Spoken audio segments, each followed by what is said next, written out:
Salut tout le monde, bienvenue pour ma nouvelle vidéo. Alors là voici, la voilà enfin la présentation de mon Scar. Donc c'était un Scar L de chez D-Boy, donc de couleur tan comme vous pouvez le voir. Moi personnellement j'aime bien, c'est mon style de réplique. Bon, tout le monde n'aime pas, moi personnellement j'aime bien son aspect futuriste. Je trouve ça plutôt cool. Donc voilà, déjà cette réplique utilise des chargeurs de M4. Donc comme vous pouvez le voir. Donc là c'est pas un chargeur d'origine, c'est un chargeur Macpull mid-cap, compatible, aucun souci. Il n'y a pas eu trop de jeu, ça fonctionne très bien. Bon, comme d'habitude je vais commencer par la partie externe. Donc déjà je vais commencer par la crosse. Donc la crosse, on peut le voir, elle se rabat, elle s'allonge en 3 positions. Pour l'allonger, je ne vais pas montrer, il y a un bouton juste là. Donc ce bouton-là. Vous voyez, c'est aussi simple. Là ici l'appui-joue, vous pouvez monter l'écran comme ça. L'appui-joue cache aussi la batterie. Vous voyez, si je le soulève entièrement, vous voyez, il y a la batterie. Je vais revenir après. Donc la crosse, vous pouvez la rabattre aussi. Donc en appuyant sur celui-là, le gros bouton, je ne sais pas si vous voyez bien, vous appuyez, vous rabattez. Donc il faut savoir que rabattre la crosse, ça a plusieurs défauts. Donc déjà premier défaut, vous voyez, j'ai du mal à atteindre la gâchette. Je ne sais pas si vous arrivez bien à voir. J'ai ma main qui est assez gênée, c'est pas très pratique. Deuxième gros défaut, et celui-là c'est un des plus importants, voire même surtout c'est important, vous allez voir. Déjà, j'ai plus accès au bouton pour éjecter le chargeur, qui est ici. Vous voyez, ça se met juste devant, je ne peux plus y accéder. Je suis obligé d'appuyer de l'autre côté. Comme ça. Deuxième gros défaut, là ici, le câble d'alimentation qui est ici, il n'est pas caché à l'intérieur du plastique, il est complètement à nu comme ça. Donc j'ai dû mettre du Chatterton dessus parce que là ça coupe carrément le câble. Le frottement, ça use le câble assez rapidement. Donc voilà, moi je l'ai renforcé comme ça, j'ai pas de souci. Sinon vous risquez d'avoir des courts-circuits, c'est pas très pratique. Après, suivant gros défaut, et celui-là je pense que c'est un des plus importants, je la retourne. Ici, vous voyez, la fente ici pour insérer le bouton, on va dire, ici, est très fragile. C'est ce que je vous disais la dernière fois dans la présentation du Masada.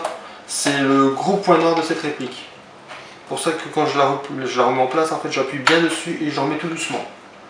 Il faut savoir que cette pièce-là, si vous la cassez, il faut la racheter. C'est juste ce bout de plastique là. C'est juste ça.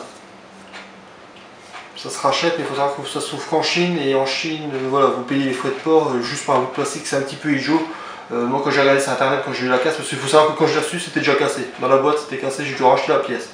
Donc quand j'ai regardé sur internet, voir que si c'était un défaut récurrent, c'est récurrent. Donc voilà, j'ai prévu le coup, j'en ai racheté 3. Pour être tranquille, il faut savoir que j'ai déjà changé 2 fois. Donc vous voyez, c'est vraiment le gros point noir de cette réplique, je fais très attention. C'est pour ça que vous voyez, j'appuie bien dessus, j'en mets tout doucement, je ne fais pas comme le Masada, je ne vais pas franco. Voilà, il faut être comment je vais dire ça, assez doux on va dire, avec ça. Pourtant c'est un bon plastique, c'est un bon toucher, un bon rendu, mais à cet endroit là c'est fragile. Voilà. Je reviens sur la crosse, ici le bout de caoutchouc. Avant, quand je venais à peine de le recevoir, au début j'utilisais, quand je l'épaulais, je le remettais comme ça, je faisais ça en fait, comme tout le monde, le caoutchouc s'en allait tout seul, ça tient pas. Donc je vous conseille de mettre de la super glue intérieure. Moi je vous dis, ça fait 3 ans que j'ai cette réplique là, voilà, c'est bien collé, ça bouge pas. Je reviens sur la batterie, que je vous disais, qui est ici. Vous voyez, qui est ici. Donc c'est une batterie mini. Donc moi j'utilise des 9,6 volts. Il faut savoir que si vous utilisez des 8,4 volts, vous pouvez insérer la batterie directement par ici. Si vous utilisez des 9,6 volts comme moi, il y a une technique pour l'insérer. C'est très simple en fait. Donc voilà, vous rabattez la crosse, vous avez une vis juste là. Je ne sais pas si vous arrivez à bien voir, là ici il y a une vis, vous la dévissez complètement. Et à ce moment-là, vous pouvez enlever ça ici, la crosse pour allonger. Ça, à ce moment-là, vous pouvez carrément l'enlever et vous insérez la batterie par ici. Une fois que vous l'avez mis, voilà, après il faut toujours dévisser pour l'enlever. Moi personnellement je vous dis, ça fait 3 ans que je la réplique, J'ai jamais dû enlever la batterie, j'ai jamais eu de soucis. Je la recharge directement à l'intérieur. Donc voilà, déjà pour la crosse et la batterie. Le sélecteur de tir est ambidextre. Donc, comme d'habitude, sécurité, semi, full. Voilà, semi, sécurité. L'éjecteur de chargeur est ici, comme d'habitude. Ambidextre, comme je vous l'ai montré, des deux côtés. Donc vous pouvez le voir. Hop. Voilà. Ensuite, l'organe de visée est d'origine. Donc, l'organe avant, vous appuyez ici. Vous pouvez le rabattre. Vous appuyez, vous pouvez le remettre. À l'arrière, vous juste appuyer dessus comme ça. Il se rabat. Vous soulevez, il se remet. Pour régler la dérive, vous tournez ici. Personnellement, je l'utilise pas. Et pour régler la hauteur, vous tournez. Je ne sais pas si vous pouvez bien voir. Voilà. Donc, moi, personnellement, je l'utilise pas. Donc, moi, je rabats tout. Le red dot que j'ai mis sur mon Masada, que vous avez vu sur mon Masada, il n'est pas gêné par l'organe de visée. Vous pouvez facilement le laisser et viser tranquillement. Voilà. Ensuite, le rail. Il y en a déjà un au-dessus, tout du long, qui est numéroté, comme vous pouvez le voir. Je ne sais pas si sur la vidéo vous pouvez bien voir. Donc là, vraiment, vous pouvez mettre ce que vous voulez, il y a de la place. Ensuite, il y a un rail en dessous, pour mettre une poignée ou une lampe. Donc la poignée n'est pas d'origine. D'origine, c'est une petite comme sur mon M4. Là, j'ai changé, j'en ai mis une plus grosse, j'ai une meilleure prise en main avec. En plus, ça donne un beau look. Et ensuite, les rails, il y en a un là et un là. Vous pouvez mettre aussi des lampes, ce que vous voulez, je vous dis, il y a de la place. Pour accéder au hop-up, vous avez le levier ici, vous tirez. Donc contrairement aux autres répliques, il faut le maintenir, vous le laissez ouvert. C'est pas toujours pratique. Mais là j'ai un petit peu de mal pour vous le montrer, donc vous le maintenez. Et le hop-up est ici, pour régler. Donc là c'est pas un hop-up comme un M4 spécifique Oscar. Je pense que c'est le même que sur un G36, mais je ne suis pas sûr. Donc je vais pas vous dire de bêtises, mais je pense que c'est le même que sur un G36. C'est une bague qui est autour du nozzle. C'est pas un engrenage sur le côté comme sur un M4. Donc je sais pas si vous pouvez bien voir. Je vais mettre face à la lumière pour que vous puissiez voir. Je vais revenir après dessus. Et enfin, on a le canon. Donc le canon, c'est comme pour le M4, il y a le cache-flamme, soit vous le mettez ici, vous le vissez directement ici, ou soit vous mettez la longe canon qui est fournie avec, et vous mettez le cache-flamme. Moi c'est ce que j'ai fait, je trouve que ça donne un beau look. Et en plus c'est plus pratique pour mettre un canon de précision plus long. Vous gagnez quelques centimètres. Et ensuite, pour l'aspect de la réplique, donc c'est tout du plastique. Tout ce qui est en bas, c'est plastique, tout ça. Et là, c'est métal. Donc la réplique est très robuste. Bon, elle a un petit peu de jeu, mais ça c'est l'usure. Hein. Il y a un petit peu de jeu ici. Je ne sais pas comment le revisser. Avec des vis là, mais ça ne change rien. Vous voyez, si je tiens, c'est juste ça qui bouge un petit peu. Mais non, c'est voilà, c'est bien robuste, ça tient bien. Et ensuite, les attaches sangles. Il y en a une ici à l'arrière. Je vais le mettre à face. Alors ici, il y a une attache sangle ici. Un ici.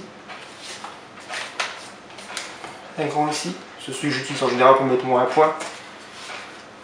Un là. Et un là. Il y a de quoi faire. Donc voilà, j'ai fait le tour de l'extérieur de la réplique. On se donne rendez-vous tout de suite pour la suite, pour vous expliquer l'intérieur de la réplique. A tout de suite. On va déjà commencer par la gearbox. La gearbox c'est une version de comme un M4. Il faut savoir que comme cette réplique est ambidextre contrairement à M4, il y a une tige en plastique, donc qui rejoint les deux sélecteurs qui traversent cette gearbox. Quand vous remontez votre gearbox, faites bien attention que le câble ne se met pas en face du trou justement où vous passe la tige.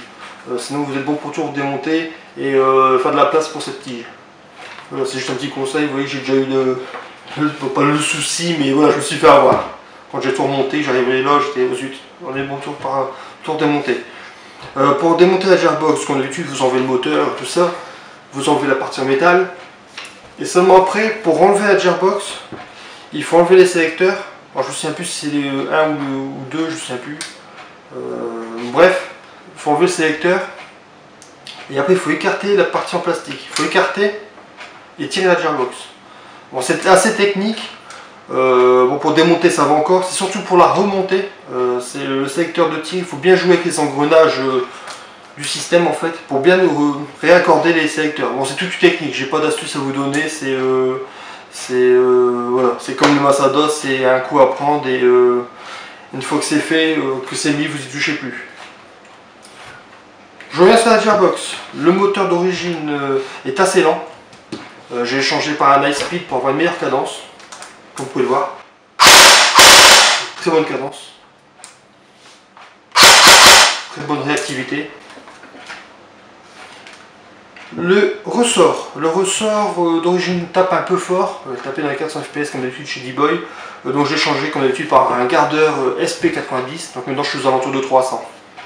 J'ai dû changer quelques engrenages parce que j'ai eu de la casse.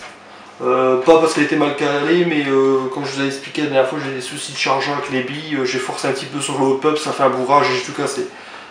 C'est pas dû à la réplique, c'est dû à une mauvaise manipulation. Pour ça, c'est bon. Le hop-up, donc la chambre hop-up est en plastique, j'ai laissé cette d'origine parce qu'elle est plutôt efficace, ça fonctionne plutôt bien, mais il faut penser à changer le joint hop-up. Donc moi j'ai mis un gardeur transparent en silicone, il fonctionne plutôt bien, mais je pense que je vais quand même le changer par un Systema parce que je trouve que le Systema dans mon Masada fonctionne plutôt bien, parce que je compte changer le canon interne. Là c'est un Vanara, celui qu'on trouve sur RSOV, donc c'est du cheap en 603. Bon, il fonctionne mieux que celui d'origine, mais c'est pas ça. Bon, je pense que je vais changer par un Prometheus ou un Deepfire parce que je trouve qu'il fonctionne plutôt bien et changer le joint dans la foulée par un Systema pour gagner en précision et en portée. Il faut déjà savoir que comme ça, il tourne déjà plutôt bien. C'est du bon matos. Voilà, maintenant vous allez voir la réplique dans une séance de tir. 5 bidons, pas sur la lignée, sur un terrain de forêt. Parce que là, il y en a un.